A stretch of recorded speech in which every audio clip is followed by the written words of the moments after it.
Good morning, welcome to the Swiss Alps.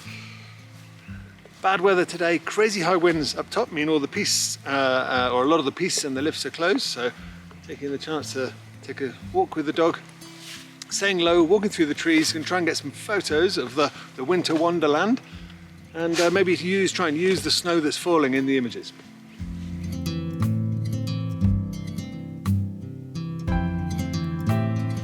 I've already set up first composition here. There's a little shed across the other side of this snowbank with some trees either side of it.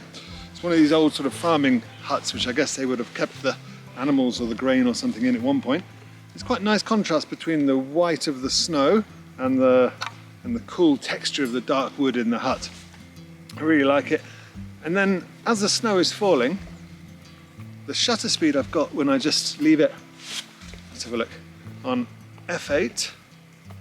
I go at f8, ISO is obviously down low. The shutter speed is 1/30th of a second, and I'm in at sort of over 100 millimeters, so I put it on the tripod. And what it means is that well, I can show you now, but the snow is not sort of frozen, as it were, in flight. So you have these kind of streaks coming across it, which I really like.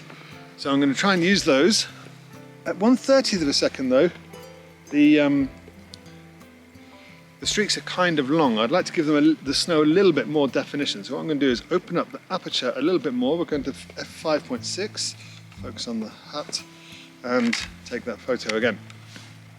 And now, I think, because the shutter speed is down at 1/50th, the streaks, as it were, of snow, a little bit shorter. Yeah, it looks better. So I'm going to go with that.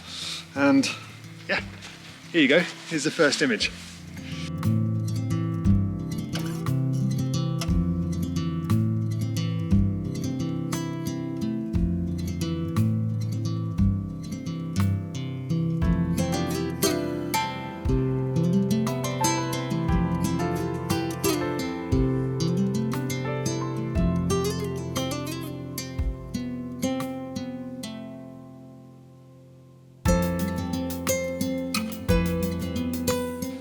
I've set up for another shot here. I'm just above Zumze, famous little hamlet above Zermatt. It's got a really nice restaurant in the middle of it. It's what it's probably most famous for, actually. But from this side, you don't see any of that. You just see the really old wood of the farming village. On its own, the village would normally blend into the background, but because of the snow and the cloud we've got, then it's kind of separated. It looks quite nice, the dark wood with the nice blanket of snow over the top, and then this bush. I don't know what sort of bush it is, but it's got some quite nice red berry kind of things on it. I was thinking of going a little bit wider, just so I could get a bit more foreground of the pristine snow in the front and maybe a bit more of the background. There's a bit of almost like negative space, but then the dog came and walked right through the middle of the foreground here and left a trench through the snow. So gone and kept it in tight, kept the long lens on, and just got the bush and the village behind. Really nice. So I think this one might make it into the video as well.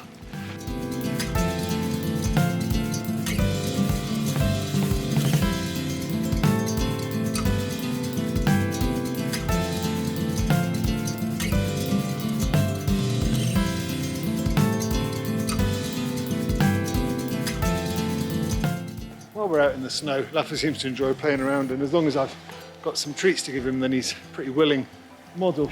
So I've actually put the ISO up to 800 on the camera now so that I can get a faster shutter speed, grab some snaps of the dog.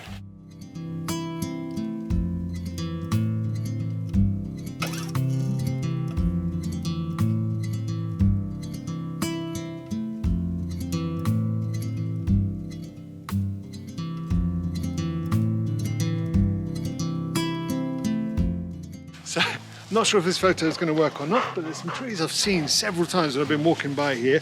They're on the top of a cliff, and behind them is another cliff. And I've been waiting, actually, for them to have a bit of separation from the ground behind so they don't sort of blend in. And today, there's so much cloud behind that it's perfect.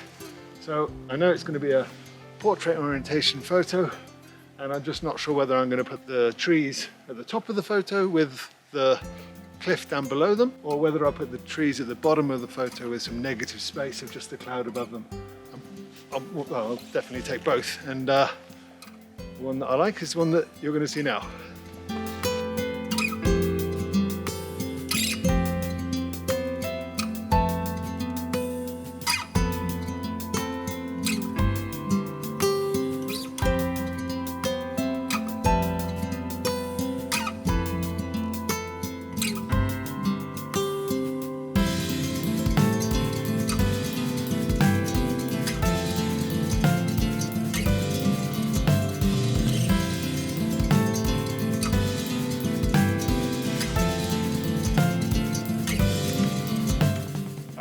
I appreciate that not everybody wants to see pictures of my dog, but that's what I'm going to leave you with. My mum will like him even if no one else does. Thanks ever so much for making it this far into the video. See you on the next one. Ciao, Tama.